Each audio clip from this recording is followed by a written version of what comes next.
রেস্টুরেন্টের খাবার খেতে আমরা কম বেশি সকলেই পছন্দ করি।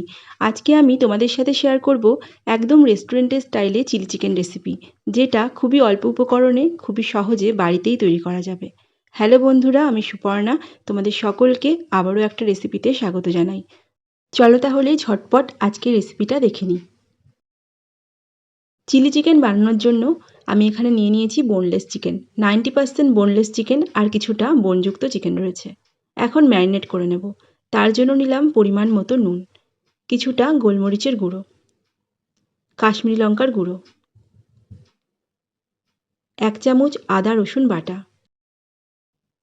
আর নিয়েছি 2 চামচ পরিমাণ কর্নফ্লাওয়ার। তোমরা ইচ্ছা করলে খুব সামান্য পরিমাণ ময়দাও ব্যবহার করতে পারো। এরপর নিয়ে নিলাম একটা ডিম। এখন খুব ভালো করে সব কিছু মাখিয়ে নেব। চিলি চিকেনে কিন্তু এই ম্যারিনেশনটাই মেন। ম্যারিনেশনটা যদি খুব ভালো করে করা হয়, তাহলে চিলি চিকেনটা একদম রেস্টুরেন্টের মতোই খেতে হবে। খুব ভালো মতো চিকেনটাকে আমি ম্যারিনেট করে নিয়েছি। এখন ঢেকে 15 মিনিটের জন্য রেস্টে রাখবো। তোমাদের হাতে বেশি সময় থাকলে তোমরা ফ্রিজে 1 ঘন্টা রেস্টে রেখে দিতে পারো। চিলি চিকেন রান্না করার জন্য এখন প্রথমেই একটা সস তৈরি করে নেব। তার জন্য নিয়ে নিলাম টমেটো সস। টমেটো সসের পরিমাণটা একটু বেশি পরিমাণ লাগবে। এখানে 5 চামচ মতো টমেটো সস নিয়েছি। 1 চামচ পরিমাণ সয়া সস, 1 চামচ পরিমাণ রেড চিলি সস, আর 1 চামচ পরিমাণ দিলাম গ্রিন চিলি সস। যদি red chilli sauce, green chilli sauce হাতের কাছে না থাকে, তাহলে কিন্তু শুধুমাত্র টমেটো সস আর একটু সয়া সস দিয়েই সসটাকে তৈরি করে নেওয়া যায়।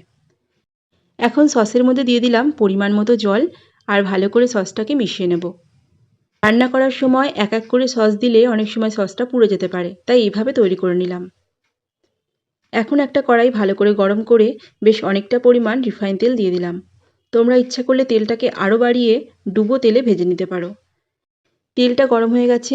এখন একটা চামচের সাহায্যে ম্যারিনেট করে রাখা চিকেনের পিসগুলোকে এক এক করে দিয়ে দেব।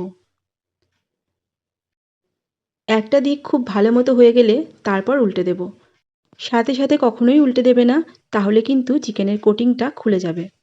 চিলি চিকেনের চিকেনটা আমি দুবারে এইভাবে লাল লাল করে ভেজে তুলে নিয়েছি। চিকেনটাকে ভেজে তুলে নেওয়ার পর এখানে অনেকটা পরিমাণ তেল রয়েছে। এতটা তেল রান্নার জন্য প্রয়োজন নেই, তাই তেলটাকে একটু কমিয়ে নিয়েছি। দিলাম 1 চামচ পরিমাণ রসুন কুচি, 1 চামচ পরিমাণ আদা কুচি, পেঁয়াজের পাপড়ি কেটে নেওয়ার পর ভেতরে যে সাদা অংশটা ছিল সেটাও ছোটো ছোটো করে কেটে দিয়ে দিলাম। এখন 1 থেকে 1.5 মিনিট একটু ভেজে নেব। এখন দিয়ে দেব পাপড়ির মতো কেটে রাখা পেঁয়াজ, আর তার সাথে ক্যাপসিকাম। 1 থেকে 1.5 মিনিট একটু নাড়াচাড়া করে ভেজে নেব। এখন দিলাম খুবই সামান্য পরিমাণ নুন। যেহেতু সসটা দেবো আর সসের মধ্যে অনেকটা পরিমাণই নুন মেশানো থাকে, আর তার সাথে যখন চিকেনটাকে ম্যারিনেট করে রেখেছিলাম তখনও অনেকটাই নুন দিয়েছি, তাই বেশি নুন দিলে নোনতা হয়ে যাবে, খেতে ভালো লাগবে না। আর দিয়ে দিলাম কিছুটা গোলমরিচের গুঁড়ো। আবারও সব কিছু ভালো করে মিশিয়ে নিয়ে কিছুক্ষণ রান্না করে নেব। এখন ঢেকে দিলাম যাতে সবজিটা খুব তাড়াতাড়ি রান্না হয়ে যায়। সমস্ত রান্নাটা মিডিয়াম ফ্লেমেই করে নেব। সবজিটা একদম তৈরি হয়ে গেছে। এখন ভেজে রাখা চিকেনটা দিয়ে দেব। ভালো করে সব কিছুর সাথে চিকেনটাকে মিশিয়ে নিলাম। আগেই আমি যে সসটা তৈরি করে রাখলাম, এখন সসটা দিয়ে দিলাম, আর সসের বাটিটা ধুয়ে গ্রেভির জন্য জল দিলাম। তোমরা যেমন গ্রেভি পছন্দ করো সেই অনুসারে জলটা দিয়ে নেবে। সব কিছু ভালো মতো মিশিয়ে 1.5 থেকে 2 মিনিট রান্না করে নেব। এখন একটা মশলা করে নেব। তার জন্য দেখো নিয়েছি একটা দারচিনি, এলাচ, লবঙ্গ, মৌরি আর একটা স্টার অ্যানিস। একটু শুকনো খোলায় নেড়ে নেব। রান্নার একদম শেষ পর্যায়ে দিয়ে দিলাম কিছুটা চেরা কাঁচা লঙ্কা। 1/2 চামচ পরিমাণ কর্নফ্লাওয়ার সামান্য জলে গুলিয়ে রেখেছিলাম সেটা দিলাম, আর যে ভাজা মশলাটা করলাম সেটা গুঁড়ো করে দিয়ে দিলাম। আরও একবার সব কিছু মিশিয়ে গ্যাসের ফ্লেম বন্ধ করে এবার নামিয়ে দেব। আজকের রেসিপি চিলি চিকেন একদম তৈরি। তোমরা কিন্তু অবশ্যই এইভাবে একদিন বানিয়ে দেখো, রেস্টুরেন্টের মতোই টেস্ট পাবে, কথা দিলাম। আজকের রেসিপিটি ভালো লাগলে প্লিজ একটি লাইক করে দিও, আর বন্ধু হয়ে পাশে থেকো।